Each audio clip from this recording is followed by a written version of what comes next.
It started with a scream so loud that even the cows stopped chewing. Karen from the HOA had just grabbed the old farm gate latch, thinking she was reclaiming what she arrogantly declared as neighborhood property. What she didn't know was that Grandpa Joe had spent the entire night rewiring the fence with an electrified perimeter system that could knock the arrogance out of a politician. As sparks flew and Karen was thrown 5 feet back into a pile of manure with a yelp that echoed off the silo, her pink visor fluttered through the air like a fallen flag. Grandpa Joe, watching from the porch with a cup of black coffee and a raised eyebrow, muttered just one thing under his breath. "Shouldn't have taken my key, lady." And that, quite literally, was the shock that sparked a war. The morning before the incident had started like most others on the farm. Roosters crowed, tractors coughed to life, and Grandpa Joe was out checking fence lines with his usual suspicious squint at the horizon. But something was wrong.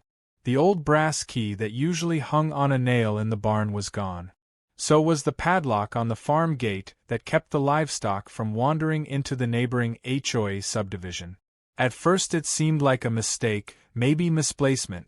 But by noon the mystery deepened when 2 cows strolled back up the driveway munching on petunias and HOA flyers. That's when Grandpa found the gate wide open and the chain lying on the ground like a broken promise. We didn't realize what had happened until a neighbor named Linda came over holding her phone like it was a smoking gun. "You might want to see this," she said. On the video, clear as day, was Karen. Her platinum bobbed hair and matching pink tracksuit made her look like a deranged candy cane as she fumbled with the gate.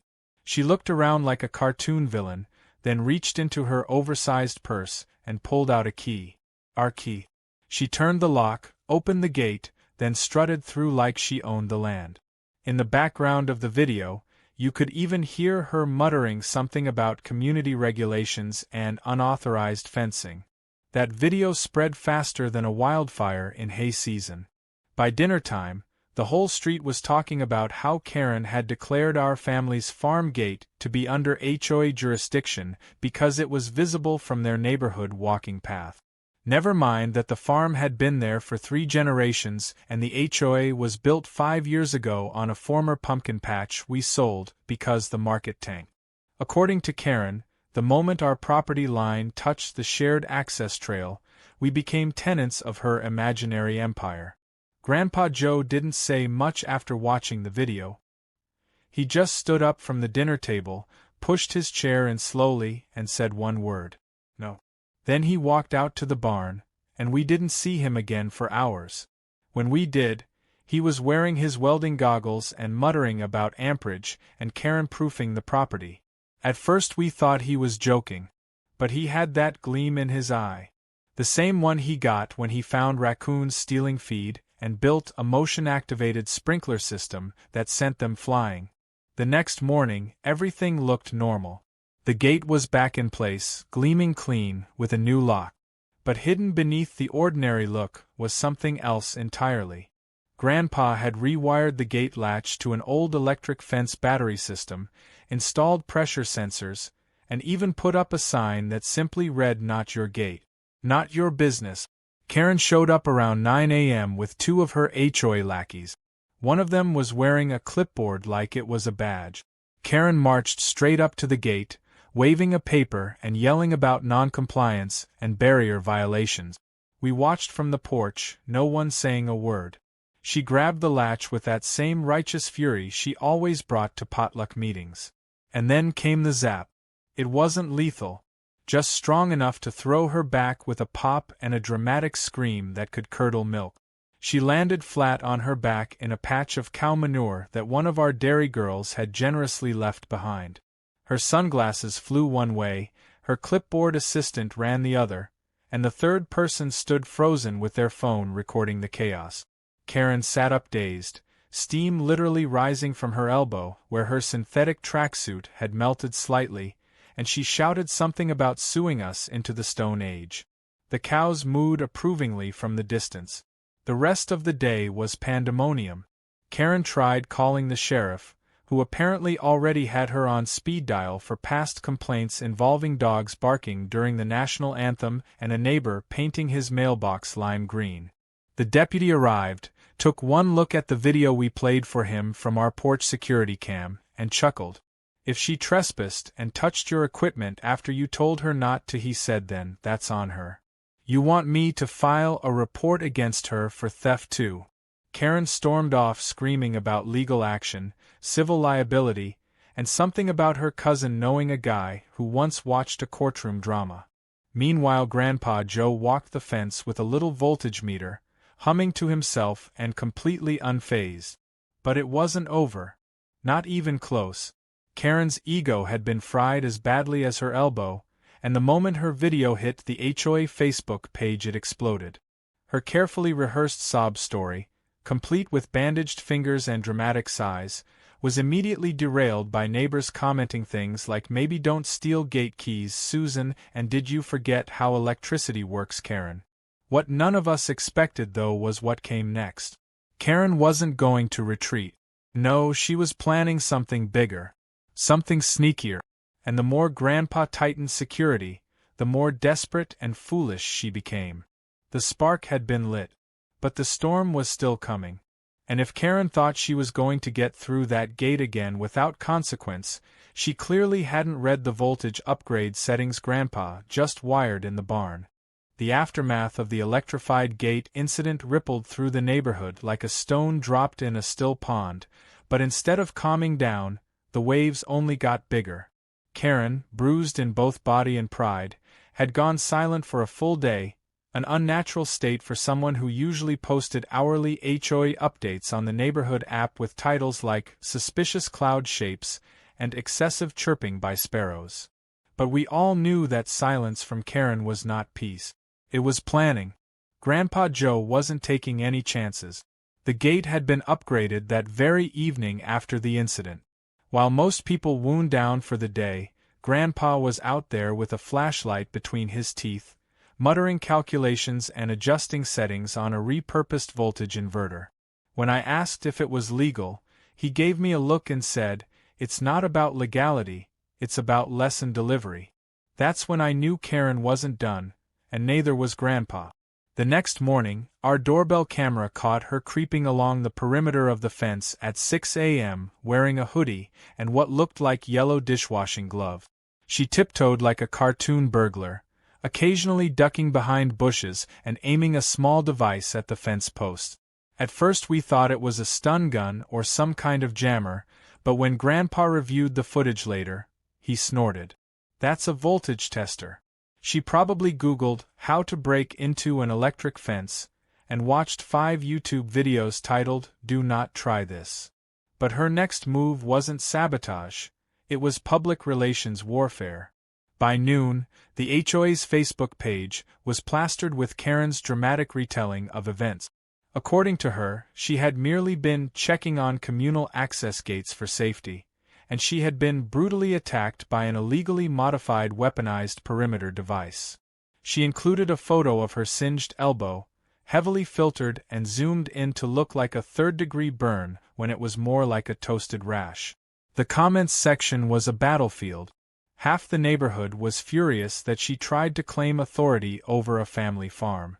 The other half were laughing at the memes that had begun popping up, featuring Karen's face photoshopped onto lightning bolts with captions like "HOA Thunder Queen" and "conducting herself poorly."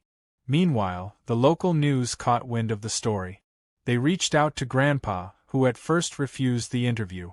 But after some convincing from Aunt Lisa, who smelled a chance to promote her homemade jelly business if the cameras showed up, he agreed. The news van rolled up that Friday afternoon, and they interviewed Grandpa right in front of the now infamous gate. Wearing his usual overalls and a clean flannel, Grandpa stood next to a sign he'd just installed: "Private property. Trespassers will be educated by electricity."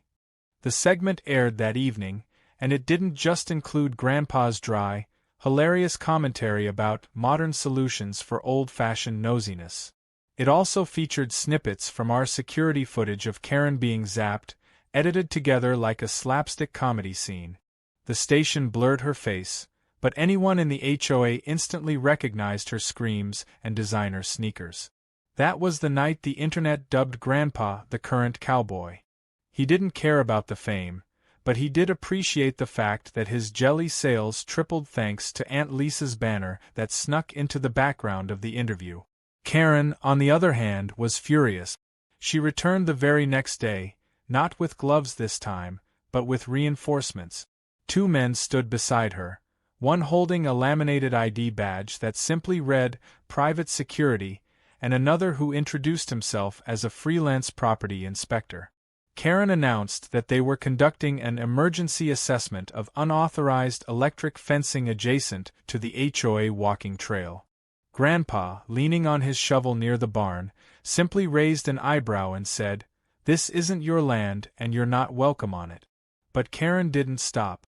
She stepped forward again, carefully avoiding touching the gate this time, and waved what she claimed was a new policy amendment, supposedly granting HOA officials temporary access to bordering properties for safety reviews.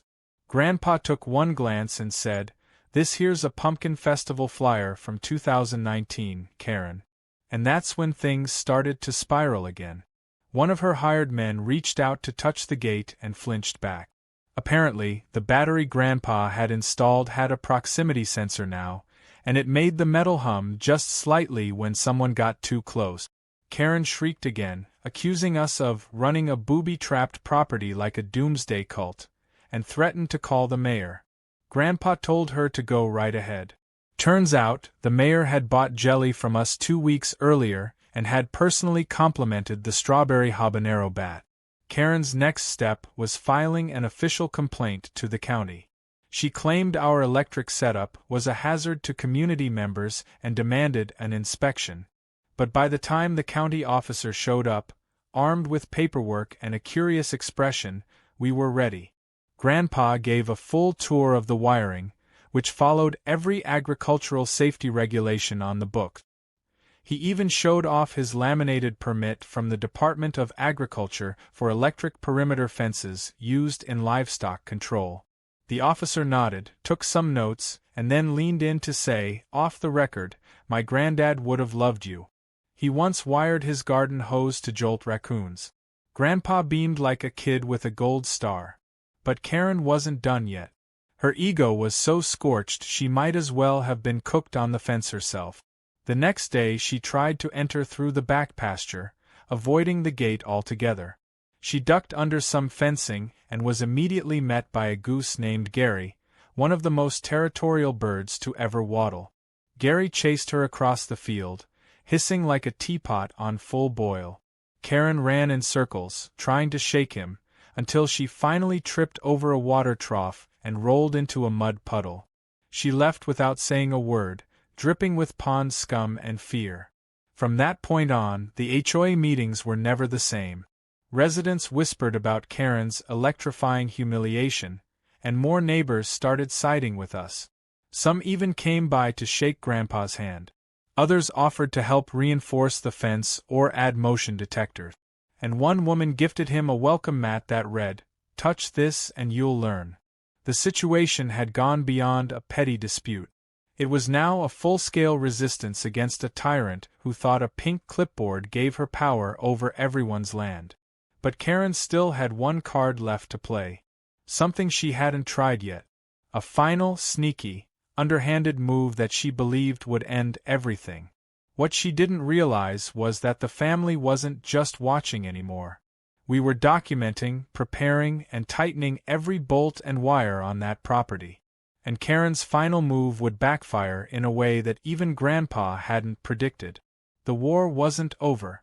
In fact, it was just entering its most ridiculous, outrageous, and unpredictable phase. The sun had barely risen when Karen appeared again, this time flanked by a motley crew that looked as if they had stepped off the set of an amateur detective show. She strode across the gravel driveway with 2 men in plain clothes who claimed to be private inspectors, a third wearing night vision goggles, and her nephew in a neon safety vest holding what looked like a clipboard but was actually a novelty graffitied with phrases like inspection or bust. They moved toward the gate with feigned confidence, as though they expected a polite handshake instead of the electric barrier that lay in wait.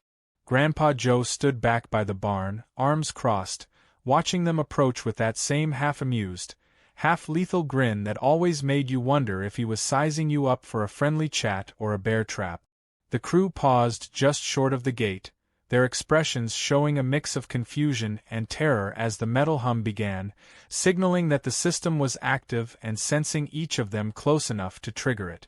The man with the goggles squealed and dove behind a wheelbarrow, knocking over a sack of feed in his haste. A second later, the nephew reached out to poke the latch with his pen, and a bright arc of electricity flared around where his finger touched. He jerked his hand back as if slapped, yelping something about burns, and stumbled into the other two inspectorial type. Chaos ensued as they collided into each other in a heap of limbs and laminated IDs. While the inspectors scrambled in the dirt, Karen's face turned redder than a traffic light. She barked orders, demanding they retreat and accusing Grandpa of weaponizing farm equipment to inflict bodily harm on law-abiding citizens. Grandpa stepped forward, his boots crunching on gravel, and answered in his slow country drawl that all he had weaponized was common sense. He reminded them that the farm had been there longer than the HOA, that property lines were clearly recorded at the county office, and that no permit was needed to protect one's own land from trespassers. He gestured to a battered wooden sign that stood by the gate, painted years ago with peeling letters stating privately owned and off-limit. The inspectors rolled their eyes and muttered about technicalities, but Karen was undeterred. She insisted they call in reinforcements and that tomorrow at dawn a full-scale formal inspection would occur, complete with an injunction to disable the fence. As she turned on her heel, throwing her clipboard down in disgust, Grandpa raised an eyebrow and asked if she had a search warrant. She sputtered that she did not but would have one by morning. Word of the confrontation spread quickly through text message threads and neighborhood chat group. Some people cheered Karen on, seeing her stand up to what they considered vigilantism. Others sided with Grandpa, praising his ingenuity and retweeting the wheelbarrow video that showed the inspector's pratfall in high definition. The divide in the community grew wider, with friends whispering behind screens that they wished the farm fence had covered their lawns instead. Inside the farmhouse, the family gathered at the kitchen table, hats off and coffee mugs in hand, to plan their next move. We knew Karen would come back with legal contingency, so our narrator, Grandpa's youngest grandchild and resident tech geek, had already begun combing through land deeds, surveying maps, and agricultural grant documents. It turned out the farm was not only grandfathered in but also part of a preservation program that protected it from any HOA encroachment. That meant Karen's so-called inspection team was on borrowed time. The evidence could be presented in court, and the HOA regulations would crumble like stale biscuits. That afternoon, the federal agriculture officer arrived unannounced. He was a tall man in a crisp uniform, sunglasses perched on his hat, carrying a clipboard that looked official enough to make Karen quiver. He introduced himself quietly to Grandpa, explaining that the Department of Agriculture had seen the viral footage and was concerned about unauthorized modifications to protected farmland. Grandpa replied that he only installed a fence to keep cattle safe and nosy neighbors out. The officer listened, made notes, then nodded appreciatively at the painted sign. He asked if the fence voltage was within permitted limits for livestock control. Grandpa answered that it was specifically set to cattle-safe levels and that he had certification from the livestock agency. The officer then walked around the perimeter, tested the wiring connections, and inspected the pressure sensors built into the gate. He muttered to himself about craftsmanship and compliance, and finally turned to Grandpa with a half grin, saying everything appeared above board. He then asked if he could have a jar of Aunt Lisa's raspberry jam off the porch. Grandpa laughed and said, "Grab one yourself." The officer pocketed a jar, tipped his hat, and told Grandpa that he should keep a record of maintenance schedules and voltage logs in case anyone tried to challenge him.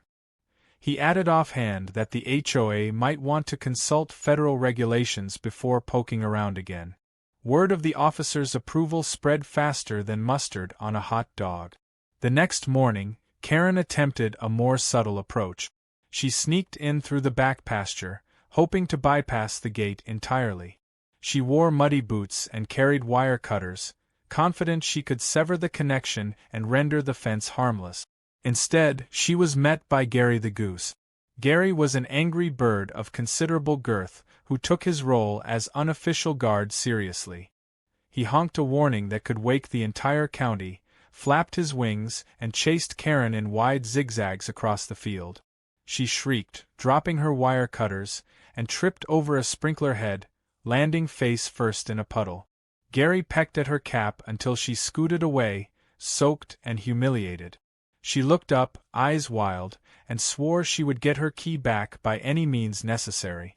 Behind the scenes, the narrator and cousins assembled an Airtight case. They printed copies of the county land records, the federal preservation grant, the agriculture officer's inspection report, and video stills of Karen's trespasses. They packed it all into a binder labeled irrefutable evidence and delivered it to the HOA board the next morning with a polite note. Please review these documents before any further action. The board members, who had been fielding frantic calls from Karen demanding authority, read the binder in stunned silence. One by one they realized that Karen had dragged them into a messy legal battle they could not win. They agreed to postpone any inspection, repeal any HOA claim on the gate, and issue an apology to the farm. Meanwhile, Karen was cornered and angry. She stormed into the HOA office demanding her key back, threatening lawsuits and bad press. The board politely informed her that they had read the documents, that the farm was legally protected, and that she needed to return the key because it was stolen property.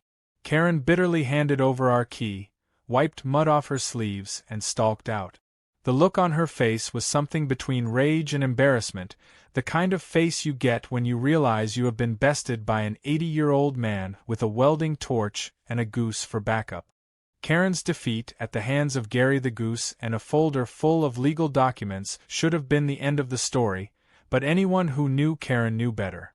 She wasn't just stubborn, she was delusional enough to believe that persistence could substitute for logic. So when she realized the HOA board wouldn't back her anymore, and that the county had sided with the farm, she decided to go rogue. This time there would be no inspectors, no committees, no deputies. Just her and a shovel. In the dead of night, under a crescent moon, Karen crept across the back pasture dressed in full camouflage gear. Her plan was as desperate as it was ridiculous. She would dig under the fence, install her own lock mechanism from the inside, and then declare some sort of symbolic victory. She had read online about adverse possession, though she didn't really understand it. All she knew was if she could control the gate, she could make trouble. And Karen was all about making trouble. She started digging just past the east fence line, crawling under a bush, and using a small hand spade. It wasn't long before she hit one of Grandpa's hidden deterrents. About a foot underground, she struck a mesh of copper wiring laced with old scrap metal shards, coated in a harmless but extremely foul-smelling petroleum gel. The moment she touched it, the smell hit her like a brick wall, and the more she tried to scrape it off, the worse it spread. She gagged, dropped her tools, and tried to back out of the hole she had made, only to get tangled in the vines Grandpa had planted to deter wild pigs. She thrashed around, rolling and groaning, until she finally clawed her way free, covered in mud, slime, and what smelled like fermented onions. But she wasn't done. No, not yet. She circled back to the front gate where the electric system was set to low standby. Her idea was to bypass the latch entirely and simply loop a new chain around the post, one that she could padlock herself. But she didn't know about the new addition Grandpa had installed earlier that week.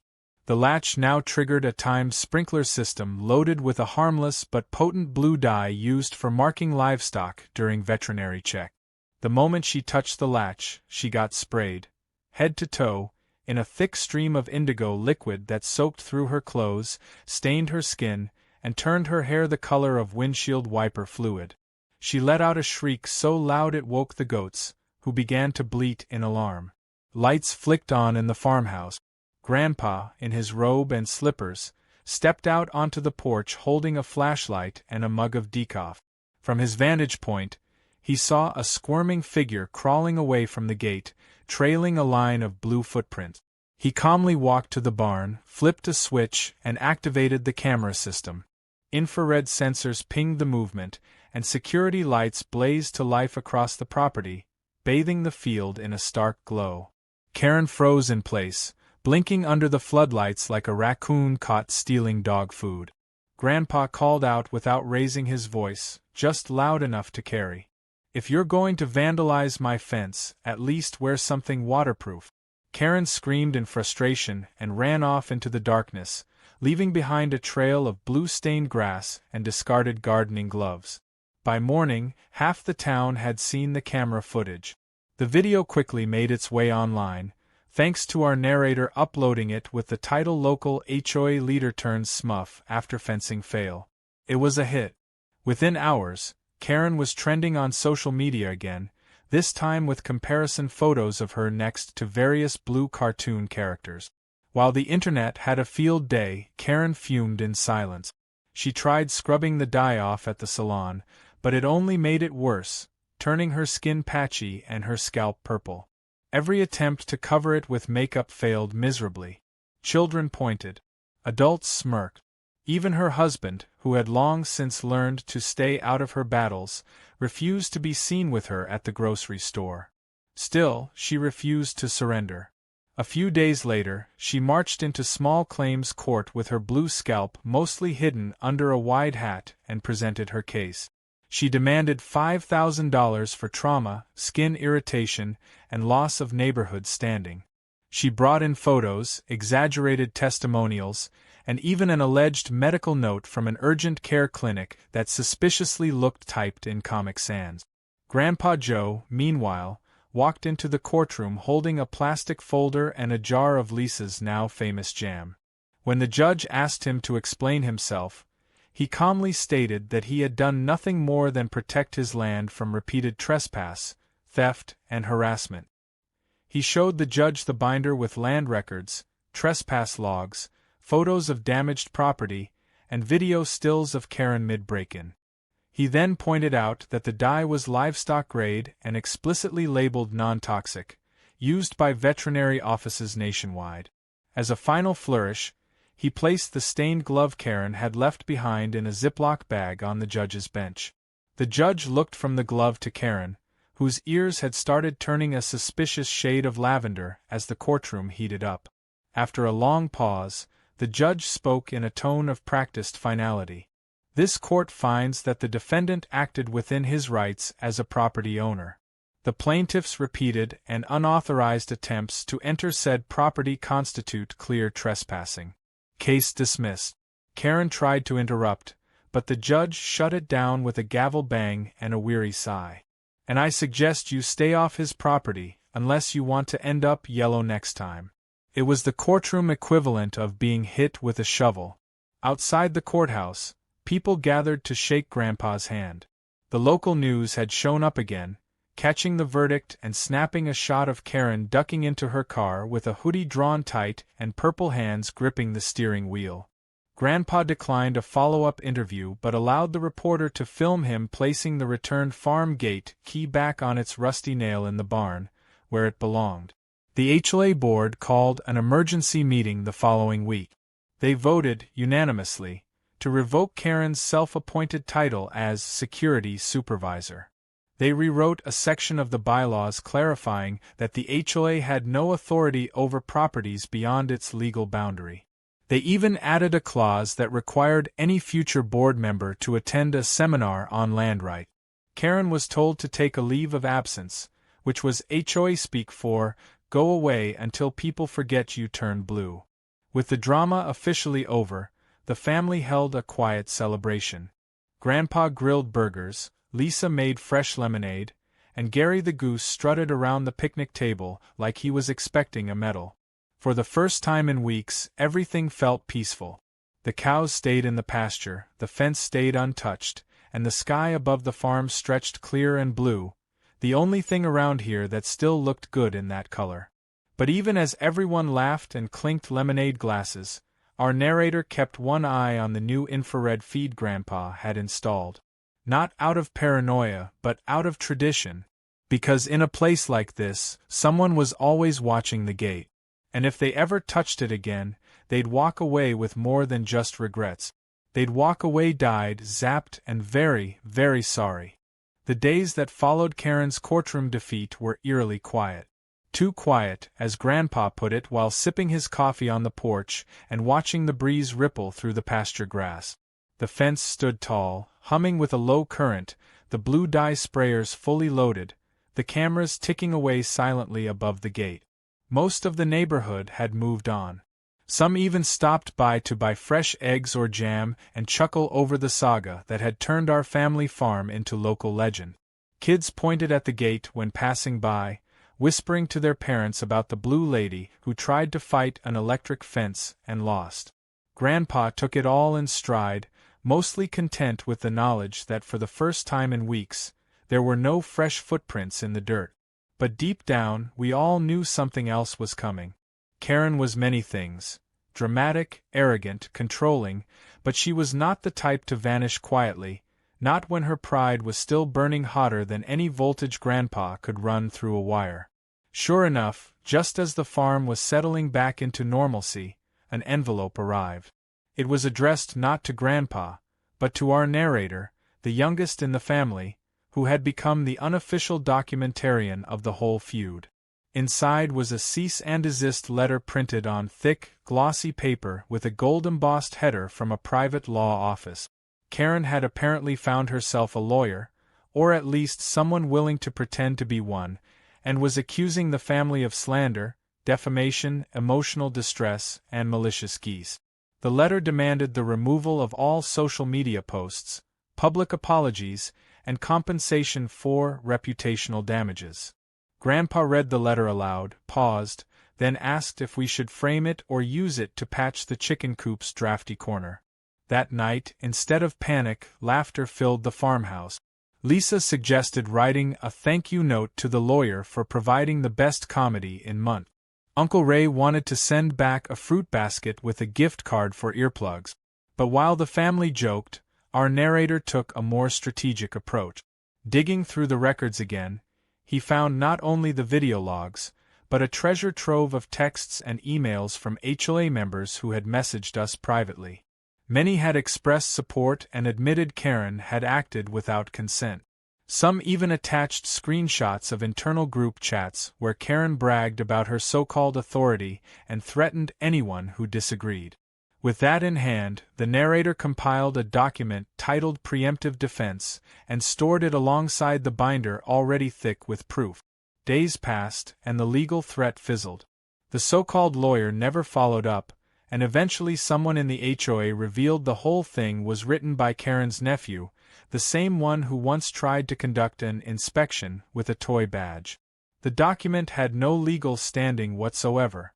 When confronted about it at an HOA meeting, Karen claimed it was just a draft to get their attention. The board didn't buy it. In fact, they voted to suspend Karen from all future meetings until further notice.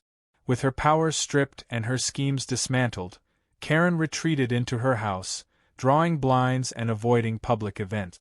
Rumor had it she was dyeing her hair darker to cover up the last remnants of blue.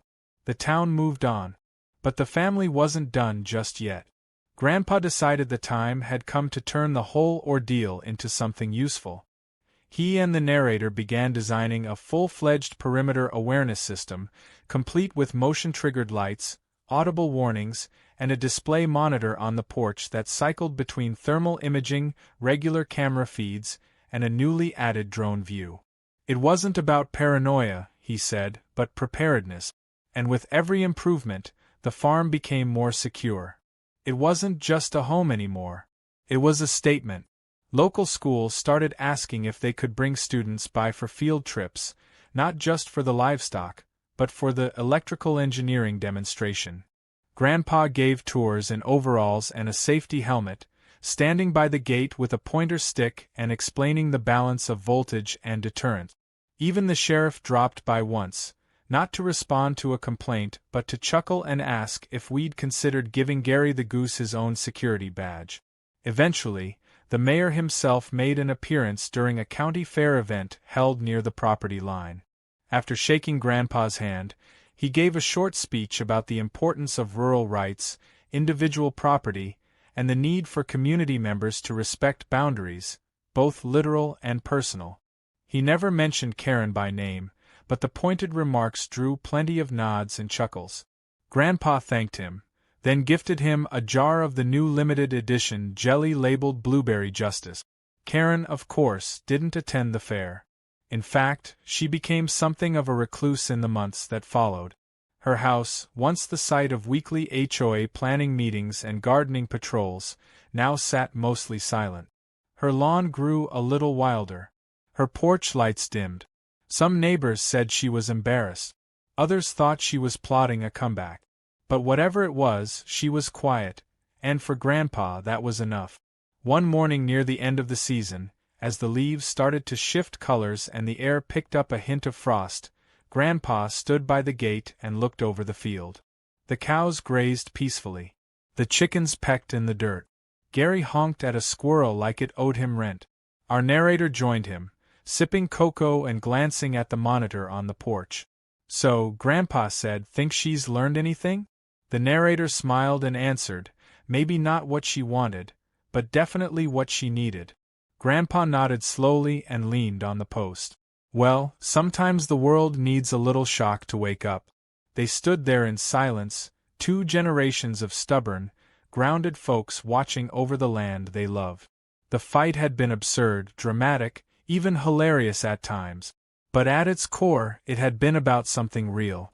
The right to protect your home. The right to not be bullied by self-appointed tyrants. The right to close your gate and know it'll still be standing the next morning. Later that day, a new wooden sign was hung on the gate. Hand-carved and painted by a neighbor as a thank-you gift, it read in neat block letters, "Trespassers will be educated, then mildly electrified." Grandpa chuckled when he saw it, then added a smaller line underneath with a marker, "Or chased by a goose, depending on our mood." The farm had become more than just a place of livestock and soil. It had become a symbol. A beacon for neighbors tired of overreach. A blueprint for standing your ground with smarts, humor, and just enough voltage to send a message. People still drove by to take photos. Teachers used the story in civics lessons. And somewhere, buried deep in her recliner, Karen probably still flinched every time she heard a low electrical hum. As the sun set on the pasture, casting long golden rays over the barn and fence, the family gathered on the porch for dinner. Plates clinked, laughter echoed, and stories flowed as easily as the lemonade in their cups. They had won. Not just the argument, not just the legal battle, but the principle. Their land was their own again. And no clipboard, no gate thief, no HOA crusader would take that away. And just in case someone ever tried, the gate was ready. So was Gary. And so was Grandpa. Always.